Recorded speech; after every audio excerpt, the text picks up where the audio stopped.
चलिए बताइए, चालू है। किस बारे में बात करें आप आज? बताइए, आप जो भी बोलेंगे। आप। आप एक कोर्स के बारे में बोल रही थी, आपने एमए किया है अम्बेडकराइट थॉट में। हाँ जी। ये कौन सा कोर्स है? पहली बार नाम सुना। तो ये एक 2 साल का पोस्ट ग्रेजुएशन कोर्स है। हमारे यहाँ पे नागपुर में एक अम्बेडकर चेयर भी है। तो ये और भी मुंबई में भी है, ये औरंगाबाद में भी है। तो ये 2 साल का पूरा अम्बेडकर के ऊपर कोर्स है। तो जैसे बाबा साहब के थॉट्स ऑन सोशोलॉजी, बाबा साहब ऑन एजुकेशन, बाबा साहब ऑन मीडिया, तो पूरे बाबा साहब के अलग अलग एस्पेक्ट्स पे पेपर होते हैं हमारे 2 साल, 5-5 पेपर 4 सेमेस्टर के। बट आपकी कहानी उससे पहले बड़ी इंटरेस्टिंग है कि आप एक हाँ विदर्भा में एक रीजन, एक पर्टिकुलर जगह से आती है। जी जी जी। वो कौन सी जगह थी और वो किस तरह का टाइम था? हाँ, तो वो है, मैं पुलगांव से हूँ बेसिकली, विदर्भ में जो पुलगांव गांव है वहाँ से।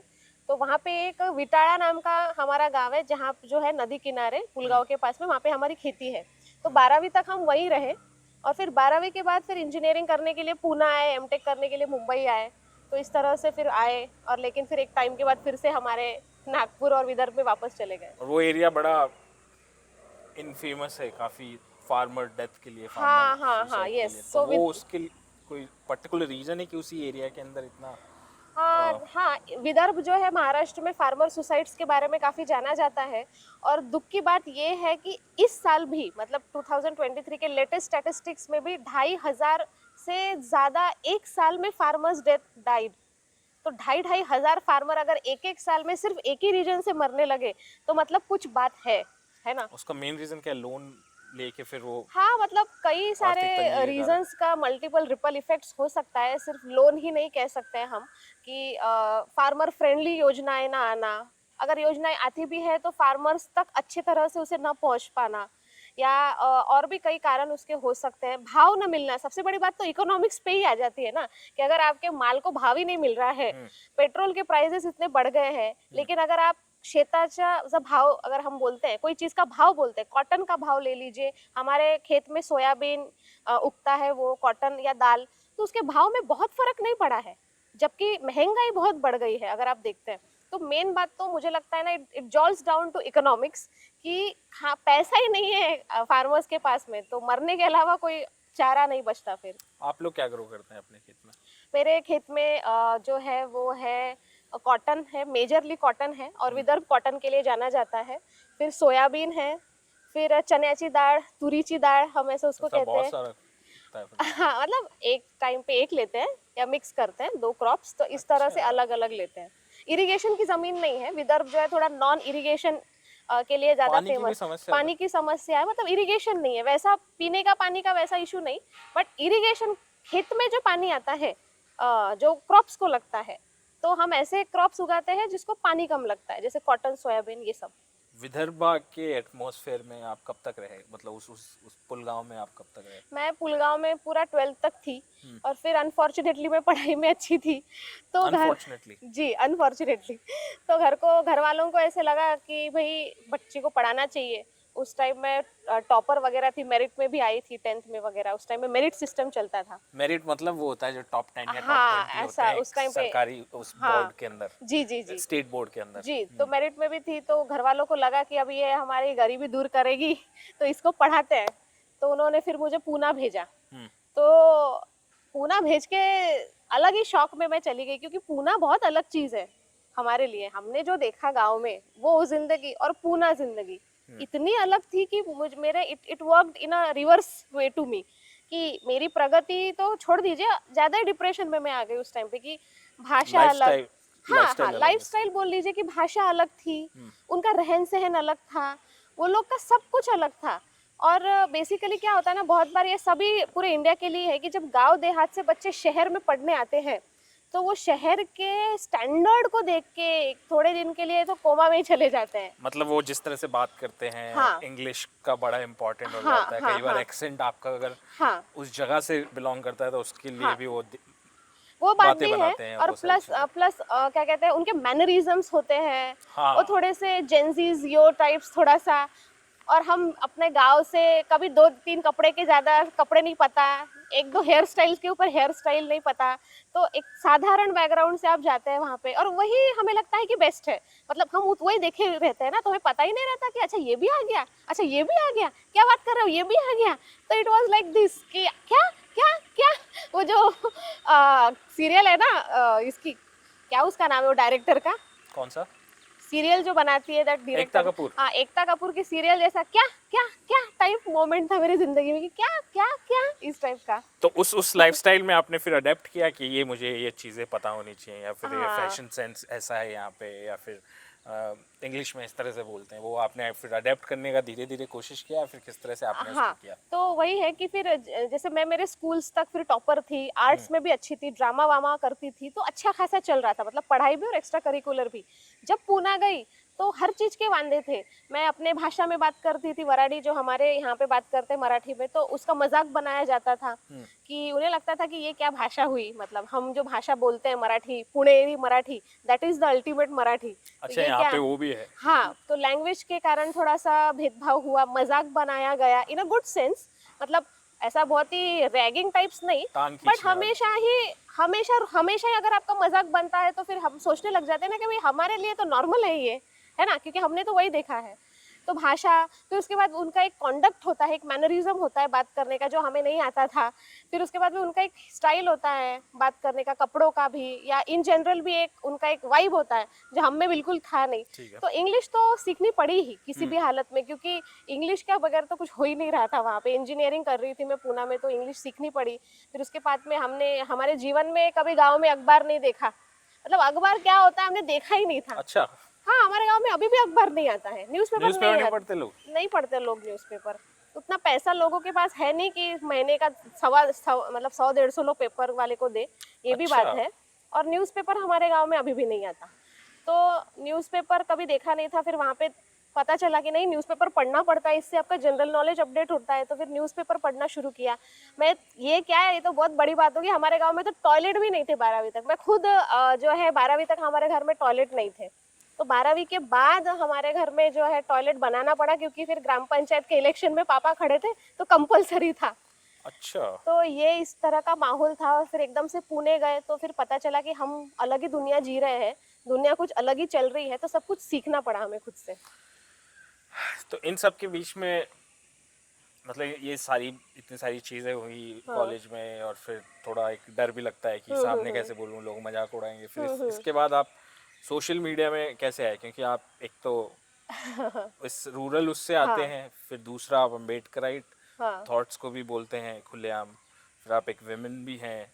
तो ये इतनी सारी चीज़ों के बीच में एक सोशल मीडिया पे आना, अपनी बात कहना और स्पेशली कॉमेडी करना, तो वो सफ़र कैसे शुरू हुआ और उसके क्या आपको रेपरकशंस एक तरह से झेलने पड़े? तो वही कहा कि पहले तो गांव से शहर जाने के बाद में बहुत कुछ हुआ, तो वो चीज़ हमेशा रही हमारे साथ। मैं हमेशा सोचती थी कि कितना पैदा होना अपने हाथ में नहीं रहता ना, तो हम गांव में पैदा हुए तो ऐसा क्या हो गया कि we lacked on so many things, कि ना इलेक्ट्रिसिटी, हमारे यहाँ पे 10-10 घंटे उस टाइम पे पावर कट होता था। उस घंटे पे बहुत ज़्यादा पावर कट होता था हमारे यहाँ पे, तो 10-10 घंटे हफ्ते में 4 बार लाइट नहीं रहती थी। फिर टॉयलेट्स नहीं थे, इंग्लिश तो कभी सुना ही नहीं हमने किसी को। अगर इंग्लिश गलती से भी गांव में बोल दो तो आपका नाम दूसरे दिन से एक्चुअली पड़ जाता है, मतलब गलती गलती से एक बार मेरे मुंह से एक्चुअली निकल गया तो अच्छा। पूरे गांव ने दूसरे दिन मेरा नाम ही एक्चुअली रख दिया, वो देखो एक्चुअली जा रही, वो देखो एक्चुअली आ रही। अच्छा, तो ये बात एक्चुअली है, थोमरे। हाँ एक्चुअली ठोमरे टाइप्स का। तो इस, और ये मेरी कहानी नहीं है, ये बहुत लोगों की कहानी है। मुझे सिर्फ मौका मिला कि मैं आपके साथ में इसे साझा कर रही हूँ, तो ये बहुत लोगों की कहानी है। और हम इसे नॉर्मली लेते हैं कि अरे ये तो होना ही है, कि अब गांव के बाद जाओगे तो आप एकदम देखोगे तो इस टाइप का। तो फिर ये जब चीजें मन में थी कहीं ना कहीं, और मन में एक आर्टिस्ट भी था, तो मैंने सोचा कि इस चीजों के बारे में बात करना चाहिए, क्योंकि जो थिएटर पूना मुंबई में हो रहा है वो तो अपनी जिंदगी बता रहे हैं, तो हमारी जिंदगी तो कौन बताएगा, हमें ही बताना पड़ेगा, अभी हम ही उसको जिए हैं। तो दैट्स हाउ जो है मैंने सोचा कि लॉकडाउन के टाइम तक मैं ड्रामा में थी, लेकिन लॉकडाउन में मैंने जो है ऑनलाइन मीडियम एक्सप्लोर किया, और फिर मैं छोटे छोटे वीडियो सोशियो कॉमिक वीडियोस बनाने लग गई, जिसमें मैं कॉमेडी के ट्विस्ट में सोशल इश्यूज पे बातें करने लग गई। और ये काफी रिलेटेबल था, जैसे टॉयलेट नहीं होना या फिर इंग्लिश का मजाक उड़ाना या गांव में जो एक्चुअली हो जाना। तो ये इतना रिलेटेबल था हमारे एरिया में कि लोगों ने उसे बहुत ज्यादा प्यार दिया बहुत जल्दी। और वो आपने लॉकडाउन में शुरू किया? जी। तो इनिशियली फर्स्ट कब आपका वायरल हुआ कि अरे बहुत सारे लोग जानने लग गए, देखने लग गए? मैंने ना मतलब एक पहला वीडियो बनाया टाइम पास, वो बहुत बदतर बना। फिर सेकंड थर्ड वीडियो ही मेरा बहुत वायरल हुआ, मतलब रातों रात मेरे 500 से 25,000 सब्सक्राइबर यूट्यूब पे हो, वो इतना वायरल हुआ। सारा पूना मुंबई इधर उधर पूरे महाराष्ट्र में, मतलब ऐसा हुआ कि जो लोग लैंग्वेज के बारे में बोलते थे कि भाई ड्रामा करना है तो आपकी मराठी ऐसी हो, आपकी हिंदी वैसी हो, ऐसा हो वैसा हो, वो सबके परे भी एक ऑडियंस का लाइकिंग होता है। मतलब ऑडियंस को वो सर्व ही नहीं करने दिया किया गया अभी तक जो वो चाहते हैं देखना। तो थ्रू सोशल मीडिया मुझे लगता है कि हम जैसे लोग जिनके पास प्लेटफॉर्म ही नहीं है, जो प्लेटफॉर्म लेस लोग हैं, ऐसे लोगों को सोशल मीडिया में एक अच्छा प्लेटफॉर्म मिल रहा है कि वो अपना आर्ट अपने तरीके से प्रेजेंट कर सकते हैं। क्योंकि अगर मैं आपके ड्रामा में होती तो आपके पॉइंट ऑफ व्यू से आप मुझे कुछ कराते। आप सोशल मीडिया पे एक्टिव हैं और उसके साथ साथ आप गवर्नमेंट की जॉब भी कर रहे हैं। हाँ। ये दोनों चीजें कैसे पैरेलल चलती हैं? ऑफिस में आपको वो आपकी जॉब के बारे में अगर आप बताना चाहे थोड़ा बहुत तो। वीडियो अगर मेरे ऑफिस वाले देखेंगे बोलेंगे आया नहीं तो इसको ऑफिस हम दिखाते हैं। तो हाँ, मतलब कैसा है कि हम लोग फर्स्ट जनरेशन है अपने घर के, तो हमें ना इकोनॉमिक्स भी देखना है हमारे घर का, हमें फाइनेंशियली भी सॉर्ट आउट होना है और हमें कुछ खुद के लिए और समाज के लिए भी करना है। तो ऐसा ये सब देखते हुए मुझे लगता है कि जॉब एक थोड़ा सा आपको सिक्योरिटी देता है, एक कांस्टेंट इनकम जो है आपके मंथ के एंड में आती है। तो जॉब या बिजनेस जो भी आप चाहे, तो इसलिए ये कंपल्सरी हो जाता है मेरे जैसे लोगों के लिए कि आपको कमाना भी है और आपको खुद के लिए भी या समाज के लिए भी करना है। तो इसलिए मैं दोनों एडजस्ट करने की कोशिश करती हूँ, क्योंकि अगर मैं छोड़ दूंगी तो मैं पूरी रास्ते पे आ जाऊंगी। तो मैं जो है मैं चाहती हूँ कि मैं ऐसी ज़िंदगी ना जीऊँ, मैं दोनों भी फाइनेंशियली भी जो है मेरे पास कुछ हो, कल को जाके अगर मैं अपनी पिक्चर बनाना चाहूँ तो मेरे पास कुछ ना कुछ तो हो। क्योंकि पैसा तो सोग नहीं करता है, मराठी में बोलते हैं कि पैसे का सोग नहीं कर सकते आप, मतलब पैसे की एक्टिंग नहीं कर सकते आप, अमीर होने की एक्टिंग नहीं कर सकते। आपके लिए आपके पास सच में पैसा होना चाहिए चीज़ें करने के लिए। नहीं समझा क्या? नहीं, कई लोग करते हैं ऐसे एक्टिंग पैसे होने के लिए। अच्छा। दिल्ली एनसीआर में बहुत होता है ये। अच्छा। तो हम जब बात कर रहे थे तो आपने वो एक साड़ी का मेरे को फोटो दिखाया था, बहुत ही सुंदर, और आपने बोला था कि ये साड़ी हमारी ब्रांड है, मेरा ब्रांड कम्युनिटी है। बनाती है। तो एक ये भी चीज़ लोगों को बतानी कि जो मार्जिनलाइज्ड कम्युनिटी से हैं वो बहुत ही गजब के आर्टिजन नेचर के होते हैं, कि वो बहुत ही शानदार उनकी कारीगरी होती है और बहुत ही शानदार तरीके से वो चीज़ों को डिज़ाइन करते हैं। एस्थेटिक सेंस बहुत ही सुपीरियर उनका होता है। जी।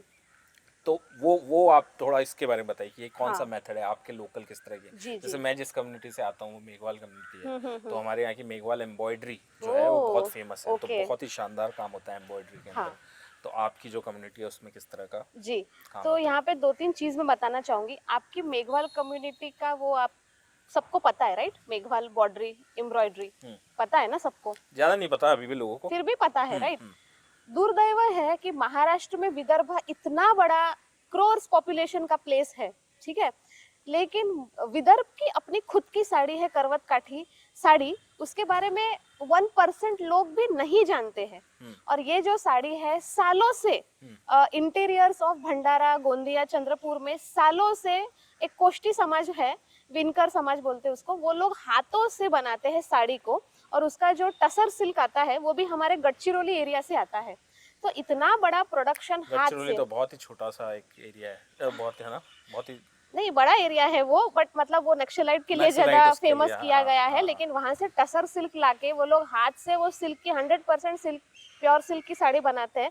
बट दुर्दैव ऐसा है कि वो साड़ी के बारे में विदर्भ के लोग और बाहर के भी लोग एज अ करवत काठी साड़ी बहुत कम जानते हैं। और जो मैन्युफैक्चरर्स है, होशियार डिजाइनर्स, उन्होंने क्या किया कि ये गरीब मैन्युफैक्चरर से साड़ी ली, उसमें कुछ तो खुद का बनाया और उसी साड़ी को 30-30 हजार में मार्केट में बेचा। अच्छा। तो ये काफ़ी, मुझे जब पता चला तो मैंने सोचा कि इसके बारे में कुछ किया जाए, और मेरा सोशल मीडिया इन्फ्लुएंस था ही, तो मैंने फिर क्या किया कि एक ऐप बना दिया और मैंने खुद ही वो साड़ी पहन के मेरे खुद ही फोटोशूट वगैरह करके डाला और उसके बाद में जो भी ऑनलाइन आता है मैं उनसे कनेक्ट करा देती हूँ। तो ये काम मैंने बीच में करा। तो ये सब मैं कोशिश थी कि विदर्भ की जो साड़ी है इसके बारे में सबको पता चले। तो यही प्रॉब्लम है कि मतलब इसलिए बोलते हैं कि विदर्भ जो है हमको अलग चाहिए क्योंकि हमारी चीजें लोगों को पता नहीं, हमारा कुछ तो आइडेंटिटी विदर्भ नहीं जब बन हम जाता। बोलते हैं तो कौन से पर्टिकुलर जगह है उसके अंदर हाँ, आती है? तो विदर्भ जब आप बोलते हो तो ऐसा समझ लिए पूरे अकोला से लेके अकोला, यवतमाळ, वाशिम, फिर उसके बाद में Amravati district, Wardha district, Nagpur district, Gadchiroli, Chandrapur, अच्छा, भंडारा, नागपुर भी गोंदिया। विदर्भ में है? हाँ हाँ, बहुत बड़ा एरिया है महाराष्ट्र का। आप देखोगे तो इधर का बहुत बड़ा पार्ट मतलब विदर्भ में आता है। अच्छा, तो वहाँ का एक स्ट्रॉन्ग विदर्भ आइडेंटिटी भी है, मतलब बिल्कुल एक बिल्कुल। और बहुत रीजन बड़ी भी। फाइट है। विदर्भ के लोग बहुत स्ट्रांगली चाहते हैं कि विदर्भ को अलग किया जाए क्योंकि पहले से विदर्भ अलग ही था टिल 1960। ठीक है, 1960 विदर्भ जो था वो मध्य प्रदेश में जो है पार्ट था हाँ। और नागपुर जो है वो मध्य प्रदेश की राजधानी हुआ करती थी। तो तभी भी जब वो बंटवारे चल रहे थे और रिफॉर्मेशन ऑफ इंडिया का मैप हो रहा था, तब भी लोगों ने उस टाइम पे नागपुर के बोला कि हमें अलग रहना है। और बाबा साहब ने भी इनफैक्ट बोला है कि इतना बड़ा स्टेट है तो अलग कर दो करके, क्योंकि वो मतलब मैनेजमेंट के लिए इजी होता है। बेसिकली ये चीज रहती है, एक डेडिकेटेड फंड आता है, मैनेजमेंट होता है, एक आपका पॉलिटिकल सिस्टम भी बनती है। बट वही है, फिर अब मेजोरिटी में माइनॉरिटी चीजें मिस हो जाती है, जैसे ये करवत काठी साड़ी। आपका एक फेमस हो गया आजकल नागपुर से डॉली चाय वाला। बिल्कुल बिल्कुल। आपने पी है चाय उसकी? जी जी जी, बिल्कुल पी हुई है और मैं बहुत खुश हूँ कि डॉली चाय को कैसी होती है? चाय बहुत अच्छी होती है। चाय से ज्यादा वो आदमी बहुत इंटरेस्टिंग बहुत है, interesting है। बहुत स्टाइलिश और है। काफी ओपनली अम्बेडकर जी जी जी, बहुत अच्छा लड़का है वो। है। और मुझे लगता है कि he is better than so many those people who do not accept their caste. मतलब there are people who hide their caste ना, कि भाई थोड़े सीनियर लेवल पे चले जाते हैं, थोड़े पॉश ऑफिस में बैठते हैं तो दे चेंज देयर सरनेम्स आल्सो और डू नॉट से ओपनली। बट वो सभी वो तो लोग फेमस होने के बाद भी उसने, हाँ हाँ जब हाँ, बिल गेट बिल्कुल पहले से फेमस था, ऑल्दो ब्राजील बिल्कुल। वगैरह में तो बहुत फेमस है डॉली, अच्छा, लोगों को पता नहीं है। तो वो पहले से फेमस होने के बाद भी उसने यस 4-5 दिन बाद यस, बाबा साहब बाबा की रील साहब का डाली, तो रील बोल डाला। सबने यस, कमेंट किया आप इसकी चाय नहीं पियेंगे, ये ये नहीं। हाँ। फिर भी उसने डाली नहीं वो नहीं reel। नहीं नहीं, he is very ideologically, he is a very strong guy. He is a मतलब मैं बहुत रिस्पेक्ट करती हूँ डॉली की। और इनफैक्ट आपके पूरे नागपुर में ही इतने सारे, मैं जिससे मिलता हूँ हाँ सब नागपुर से निकलते हैं। मतलब कोई अम्बेडकर है मिलता है नागपुर से है। तो एक उधर की भी बहुत कम्युनिटी बहुत स्ट्रांग है। तो हाँ है। आपके काम पे भी शायद उसका काफी, उस माहौल का काफी असर रहा होगा, एक हाँ एटलीस्ट एक थोड़ा सा फियरलेसनेस हाँ लाने हाँ, के लिए बिल्कुल। अपने काम के अंदर, कि एटलीस्ट यहाँ पे एक सपोर्ट सिस्टम है जी जो कि बाकी एरियाज में उतना ज्यादा नहीं हाँ होता। हाँ हाँ, हमारे चीज के लिए भी बहुत स्ट्रांग है ही नागपुर। और मेरे वीडियोस में जो है मैं अलग अलग सोशल इश्यूज पे बात करती हूँ। मैं विमेंस के बारे में बहुत बात करती हूँ। तो अपनी तो कम्युनिटी, लेकिन दूसरे कम्युनिटी के विमेंस भी बहुत सराहते हैं, बुलाते हैं। बहुत बार हम लोग हाईजैक हो जाते हैं ना, कि अपने ही कम्युनिटी वाले बुला रहे हैं, अपने ही वाले हमको पूछ रहे हैं, नहीं क्या, जो भी रिस्पेक्ट दे रहे हैं, बाकी लोग जो है इंडल्ज नहीं हो रहे हैं, अलग उनके तो कोई भी आप रीजंस जनरली होंगे। इस तरह से बनाना चाहते हो कि लोग उसके मैसेज पे ज्यादा हाँ, मैं ध्यान दें चाहती एक हूँ तरह कि से? और एक मतलब अलग अलग टॉपिक्स को मैं छू। मैं क्या करती हूँ ना कि करंट अफेयर में जो चीज चल रही है तो उसके ऊपर मैं बात करती हूँ। जैसे दिवाली रहती है तो पोल्यूशन पे बात करती हूँ, तो उसके ऊपर क्लाइमेट पे वीडियो बनाती हूँ। तो अभी जैसे संक्रांति थी तो नायलॉन मांझा के ऊपर वीडियो बनाया। और जैसे महापुरुष की जयंती आती है, बाबा साहब आम्बेडकर की जयंती हो गई, शिवाजी महाराज जयंती, सावित्रीबाई फुले, तो इनके ऊपर ऐसे वीडियो बनाती हूँ कि जो बच्चों को या आम जनता को भी पसंद आए, कॉमिक ट्विस्ट के साथ। तो वो वीडियोस के मिलियंस तक व्यूज है, तो मैं उसे अपना सार्थकता ना मानती हूँ कि इतने कठिन टॉपिक को भी लोगों ने इतना प्यार दिया। वरना ये बहुत बोरिंग टॉपिक है लोगों के लिए। इफ यू आस्क, किसी को बोलोगे तो वो बोलेंगे रहने दे तू, तेरे पास हम जा रहे हैं। तो आप गवर्नमेंट जॉब करते हो तो उसमें कोई ऐसी दिक्कत नहीं है, बोले रील के चक्कर में बोले तो क्या रील्स बना रही है, सोशल टॉपिक उठा रही है, ये सब? मैं नेशनल लॉ यूनिवर्सिटी में काम करती हूँ और मुझे लगता है कि से समाज का ही काम है। तो वो लोग भी सपोर्ट कर रहे हैं। सपोर्ट मतलब बात ही नहीं करते हम इस बारे में, हम काम ही करते हैं। ऑफिस का काम करती हूँ और मैं ऑफिस के काम के बाद में अपना काम करती हूँ। तो कुछ दिक्कत वैसे तो नहीं होती फिलहाल तो। परफेक्ट जी चलिए, बहुत अच्छा लगा आपसे बात करके। और आईआईटी में हमारा एक इवेंट है, Yes. उसके लिए हम आए थे, तो हम पहली बार ही आज मिले। जी, तो मैंने कहा इसका सदुपयोग एक तरह से किया बिल्कुल। जाए और आपके साथ बातें की जाए और आपकी जर्नी इतनी इंस्पायरिंग है, इतनी जी। इंटरेस्टिंग है, तो ऑल द वेरी बेस्ट आपकी थैंक यू। और जो फ्यूचर अनुराग, की जर्नी है उसके थैंक लिए। यू सो मच कि आपने मुझे मौका दिया अपनी बात रखने का आपके इतने पॉपुलर पॉडकास्ट में। और मुझे लगता है ये ओपन एयर पॉडकास्ट को मैंने काफी आज फर्स्ट इंटरेस्टिंग है, टाइम फर्स्ट टाइम इस तरह से रिकॉर्ड कर रहे हैं। चार दीवारी से निकल के ओपन एयर आईआईटी कैंपस में अनुराग के साथ बात करके मजा आ गया। Thank you so much. तो ये थी आज की कॉन्वर्जेशन। अगर आपको ये वीडियो पसंद आता है, ये पॉडकास्ट पसंद आता है, तो आप मुझे सपोर्ट कर सकते हैं डिफरेंट मीडियम्स पे, जैसे कि Patreon, buy me a coffee. इसके लिंक आपको डिस्क्रिप्शन बॉक्स में मिल जाएंगे। Thank you very Yes. Much for listening to this. और अनुराग के चैनल को लाइक करें, शेयर करें, सब्सक्राइब करें और मेरे चैनल को भी करें। Thank you so much.